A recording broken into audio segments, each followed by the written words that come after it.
السلام علیکم ورحمۃ اللہ وبرکاتہ۔ نحمدہ ونصلی علی رسولہ الکریم، اما بعد فاعوذ باللہ من الشیطان الرجیم، بسم اللہ الرحمن الرحیم۔ رب اشرح لی صدری ویسر لی امری واحلل عقدۃ من لسانی یفقہوا قولی۔ اللہ تعالیٰ کا لاکھ لاکھ شکر ہے کہ اس نے ایک بار پھر ہمیں رمضان المبارک تک لا پہنچایا، ہمیں ایک بار پھر مہلت دی کہ ہم رمضان کی برکتوں سے بھرپور فائدہ اٹھا سکیں۔ رسول اللہ صلی اللہ علیہ وسلم صحابہ کرام کو رمضان المبارک کی آمد پر ذہنی طور پر تیار کیا کرتے تھے تاکہ وہ زیادہ سے زیادہ اس مہینے کی خیر و برکت سے مستفید ہو سکیں۔ ایک موقع پر آپ نے فرمایا، تمہارے پاس رمضان جیسا بابرکت مہینہ آتا ہے تو اللہ تعالیٰ اپنی رحمت سے تمہیں ڈھانپ لیتے ہیں، گناہ معاف کر دیتے ہیں، دعائیں قبول فرماتے ہیں، اور اللہ تعالیٰ تمہارے ذوق اور شوق کو دیکھتے ہیں، تمہاری وجہ سے فرشتوں پر فخر کرتے ہیں، پس تم بھی اپنی طرف سے اللہ تعالیٰ کو بھلائی دکھاؤ، یعنی اس مہینے میں خوب خوب نیکیاں کماؤ۔ آپ نے فرمایا، بے شک وہ نہایت ہی بدبخت ہے جو اس مہینے میں اللہ کی رحمت سے محروم رہا۔ رمضان کا مہینہ جسے مبارک مہینہ کہا گیا، جسے صبر کا مہینہ کہا گیا، جسے شہر المواسات باہم ہمدردی اور غم گساری کا مہینہ کہا گیا، یہ وہ مہینہ ہے جس میں کثیر تعداد میں انسانوں کو جہنم کی آگ سے رہائی نصیب ہوتی ہے۔ خوش نصیب ہے وہ شخص کہ جسے آگ سے بچا لیا گیا، اور خوش قسمت ہے وہ جسے اللہ کے دامن رحمت میں پناہ مل گئی۔ لیکن رحمت کا مستحق وہی ہو سکتا ہے جو اللہ کی طرف رجوع کرے، جو بے نیازی کا رویہ چھوڑ دے، جو اللہ کی محبت میں اللہ کی طرف دوڑ پڑے۔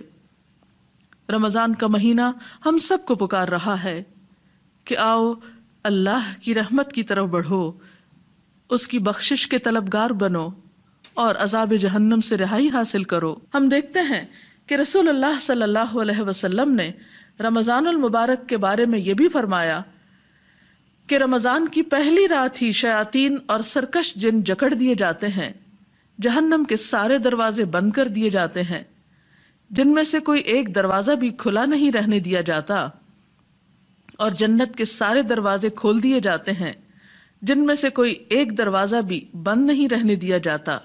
مراد اس سے یہ ہے کہ انسانوں کے اندر خیر اور نیکی کا جذبہ زیادہ پیدا کر دیا جاتا ہے، یا نیکی کے مواقع عام کر دیے جاتے ہیں جو بالآخر انسانوں کو جنت تک پہنچاتے ہیں، اور اسی طرح برائی کے مواقع کم ہو جاتے ہیں کیونکہ اللہ تعالیٰ کی خاص رحمت بندوں پر نازل ہوتی ہے۔ پھر اسی طرح ہم دیکھتے ہیں کہ آپ صلی اللہ علیہ وسلم نے یہ بھی فرمایا کہ رمضان میں میری امت کو 5 ایسی خصوصیات دی گئی ہیں جو اس سے پہلے کسی اور امت کو نہیں دی گئی۔ تو وہ کیا خصوصیات ہیں جو امت محمد صلی اللہ علیہ وسلم کو نصیب ہوئیں؟ آپ نے فرمایا، روزے دار کے منہ کی بسان اللہ تعالیٰ کے ہاں کستوری کی خوشبو سے زیادہ پاکیزہ ہے، ان کے لیے فرشتے استغفار کرتے ہیں یہاں تک کہ روزہ دار روزہ افطار کر لے۔ اللہ تعالیٰ ان کے لیے ہر روز جنت کو سجاتے ہیں، مزین کرتے ہیں، اور فرماتے ہیں کہ ہو سکتا ہے میرے نیک بندے اپنے آپ سے مشقت اور تکلیف کو اتار کر اس کی طرف آ جائیں۔ تو آئیے ہم دیکھتے ہیں کہ اس مہینے کی رحمتوں اور برکتوں سے فیضیاب ہونے کے لیے ہم کیا کچھ کریں۔ جہاں تک حقوق اللہ کی ادائیگی کا تعلق ہے تو اس میں سب سے پہلی چیز روزہ آتا ہے۔ روزہ ایک فرض عبادت ہے۔ اللہ سبحانہ وتعالیٰ روزے کے بارے میں فرماتے ہیں کہ روزہ میرے لیے ہے اور میں خود اس کی جزا دوں گا۔ یعنی جب ایک انسان روزے سے ہوتا ہے تو اس کا یہ عمل اللہ کے سوا کسی اور کو معلوم نہیں ہوتا، کیونکہ کوئی اور شخص سارا دن انسان کے ساتھ نہیں رہ سکتا جو یہ جان سکے کہ انسان اس دوران کھانے پینے سے پرہیز کرتا ہے یا نہیں، یا کوئی بھی ایسا عمل جو روزے کو توڑنے کا سبب ہو سکتا ہے۔ جہاں روزہ ایک فرض عبادت ہے، وہاں روزہ انسان کے لیے جسمانی صحت کا سبب بھی ہے اور اسی طرح گناہوں سے بچانے والی چیز بھی ہے، یعنی روحانی صحت کا ذریعہ بھی ہے۔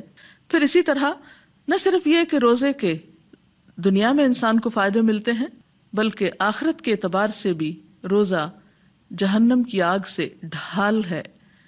حدیث پاک میں آتا ہے، آپ صلی اللہ علیہ وسلم نے فرمایا، روزہ جہنم سے ڈھال ہے جس طرح تمہیں لڑائی میں بچانے والی ڈھال ہوتی ہے۔ آپ نے فرمایا کہ جنت میں ایک دروازہ ہے جسے ریان کہا جاتا ہے، اس دروازے سے صرف روزہ دار ہی داخل ہو سکتے ہیں۔ پھر اسی طرح آپ صلی اللہ علیہ وسلم نے یہ بھی فرمایا کہ من صام رمضان ایمانا و احتسابا غفر له ما تقدم من ذنبه، جس نے رمضان کے روزے ایمان اور ثواب کی نیت سے رکھے اس کے پچھلے تمام گناہ معاف کر دیے جاتے ہیں۔ تو گویا گناہوں کی بخشش کا ذریعہ بھی ہے۔ پھر اسی طرح حقوق اللہ کی ادائیگی میں رمضان میں روزے کے ساتھ ساتھ نماز کی ادائیگی بہت ضروری ہے۔ بہت سے لوگ روزہ تو رکھ لیتے ہیں لیکن نماز نہیں پڑھتے۔ رمضان المبارک میں دوسرا اہم ترین کام نماز ہے۔ نماز مومن اور کافر کے درمیان حد فاصل ہے۔ آپ صلی اللہ علیہ وسلم نے نماز کو اپنی آنکھوں کی ٹھنڈک قرار دیا۔ آپ نے فرمایا، جعلت قرۃ عینی فی الصلاۃ، میری آنکھ کی ٹھنڈک نماز میں رکھ دی گئی ہے۔ فرائض کے علاوہ افضل ترین نماز رات کی نماز ہے۔ اللہ کے پیارے بندے جو راتوں کو کم سوتے ہیں، کانوا قلیلا من اللیل ما یہجعون، وہ کم سونے کے ساتھ ساتھ اللہ کے حضور سجدے اور قیام بھی کرتے ہیں۔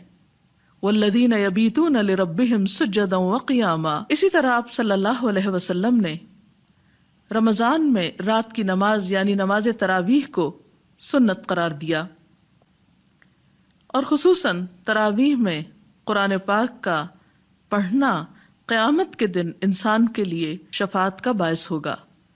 ایک حدیث میں آتا ہے، آپ صلی اللہ علیہ وسلم نے فرمایا، روزہ اور قرآن قیامت کے دن بندے کے لیے سفارش کریں گے۔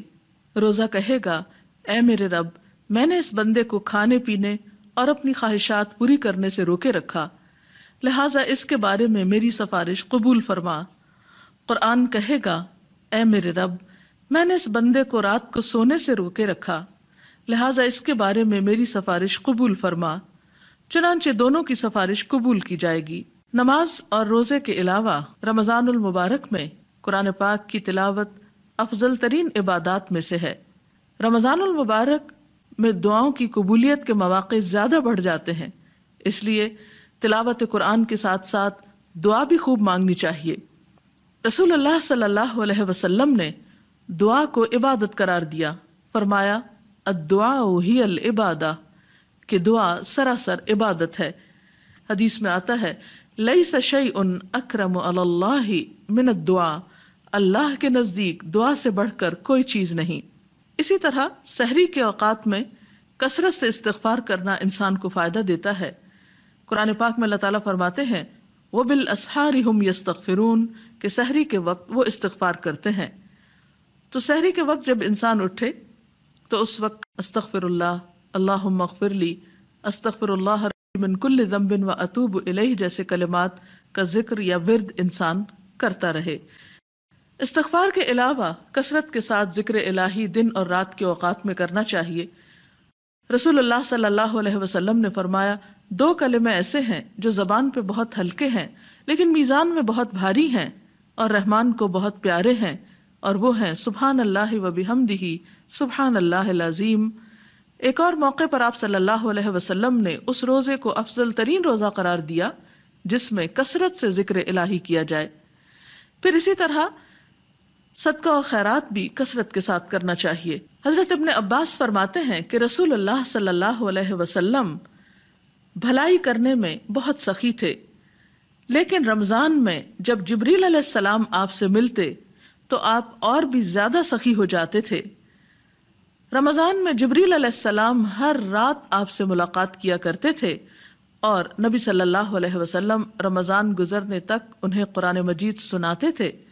جب آپ جبریل علیہ السلام سے ملتے تو آپ کی سخاوت تیز ہواؤں سے بھی زیادہ ہو جاتی تھی، یعنی جس طرح تیز ہوا ہر چیز تک پہنچ جاتی ہے، اسی طرح آپ کی سخاوت کے اثرات ہر شخص تک پہنچتے۔ اور صدقہ خیرات میں خاص طور پر زکوٰۃ کی ادائیگی کا ضرور خیال رکھنا چاہیے، کیونکہ بسا اوقات فرض عبادت کو چھوڑ کر جب نفل عبادت کی جاتی ہے تو اس وقت تک وہ قبول نہیں ہوتی جب تک انسان اپنے فرض کو ادا نہیں کرتا۔ پھر اسی طرح اگر موقع ہو تو رمضان میں عمرے کا اہتمام بھی کرنا چاہیے۔ رسول اللہ صلی اللہ علیہ وسلم نے فرمایا، عمرۃ فی رمضان کحجۃ معی، کہ رمضان میں عمرہ کرنا میرے ساتھ حج کرنے کے برابر ہے۔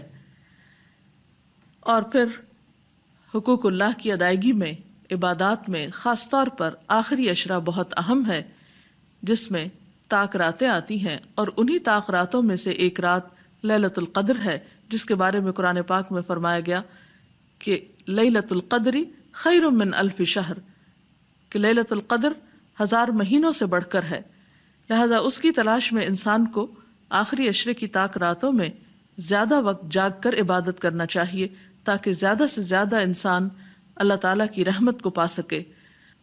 حضرت عائشہ نبی کریم صلی اللہ علیہ وسلم کے آخری عشرے کا معمول بتاتے ہوئے فرماتی ہیں، اذا دخل العشر احیا اللیل وایقظ اہلہ وجد وشد المئزر، جب رمضان کا آخری عشرہ شروع ہوتا تو آپ صلی اللہ علیہ وسلم رات کا بیشتر حصہ جاگ کر گزارتے اور اپنے گھر والوں کو بھی بیدار کرتے اور عبادت میں خوب محنت کرتے اور کمر کس لیتے۔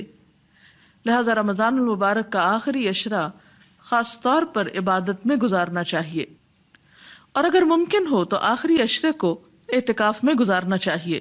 ہم دیکھتے ہیں کہ رسول اللہ صلی اللہ علیہ وسلم اپنی انتہائی مصروفیات کے باوجود ہر سال اعتکاف کیا کرتے تھے۔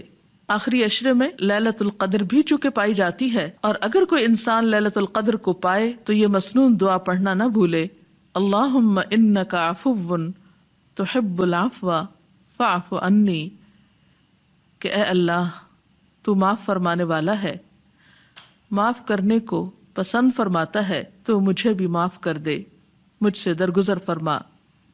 حقوق اللہ کی ادائیگی کے ساتھ ساتھ حقوق العباد کی ادائیگی کا اہتمام بھی رمضان میں کرنا ضروری ہے، اور اس میں خاص طور پر دوسروں کی مدد کرنا۔ رسول اللہ صلی اللہ علیہ وسلم نے اس مہینے کو شہر المواسات کہا ہے، باہمی ہمدردی کا مہینہ۔ ایک انسان جب روزہ رکھ کر خود بھوک کا تجربہ کرتا ہے تو وہ دوسروں کی بھوک کو زیادہ بہتر طور پر محسوس کر سکتا ہے۔ رسول اللہ صلی اللہ علیہ وسلم نے فرمایا، مسلمان کا بھائی ہے، نہ اس پر ظلم کرتا ہے، نہ اس کی مدد چھوڑتا ہے۔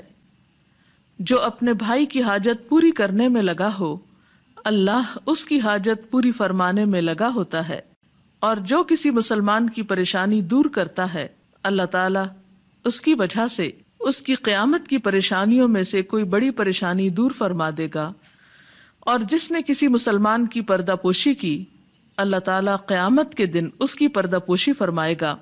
جہاں تک دوسرے انسانوں کی مدد کا تعلق ہے تو اس میں انسان کے اپنے رشتہ دار، عزیز، دوست، ہمسائے، مساکین، فقراء، اور ان کے علاوہ گھر کے خادم بھی آتے ہیں۔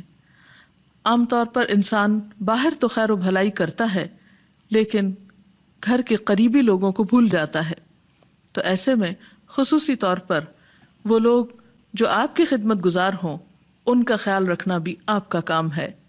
حقوق العباد کی ادائیگی میں جہاں ایک طرف انسانوں کی مدد کی جانی چاہیے، وہاں دوسری طرف انسانوں کو اپنی اذیتوں سے بھی بچانا چاہیے۔ انسان کوئی ایسی بات نہ کرے، کوئی ایسا کام نہ کرے جس سے دوسروں کو دکھ یا تکلیف ہو۔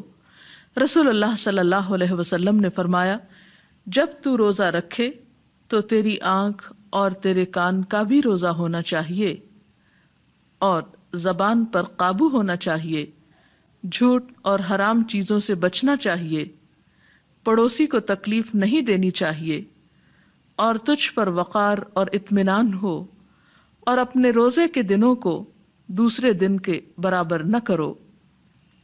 آپ صلی اللہ علیہ وسلم نے یہ بھی فرمایا کہ من لم یدع قول الزور والعمل به فلیس للہ حاجۃ ان یدع طعامہ وشرابہ، کہ جو شخص روزہ رکھ کر بھی جھوٹ بولنا اور اس پر عمل کرنا نہ چھوڑے تو اللہ تعالیٰ کو اس کی کوئی حاجت نہیں کہ کوئی شخص کھانا پینا چھوڑ دے۔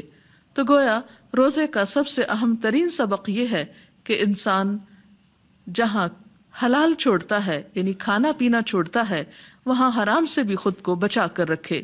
آپ صلی اللہ علیہ وسلم نے ایسے لوگوں کے بارے میں جو روزہ رکھ کر غلط کام نہیں چھوڑتے یہ بھی فرمایا کہ کم من صائم لیس لہ من صیامہ الا الظمأ، کتنے ہی روزہ دار ایسے ہیں جن کو اپنے روزے سے سوائے بھوک پیاس کے کچھ حاصل نہیں ہوتا۔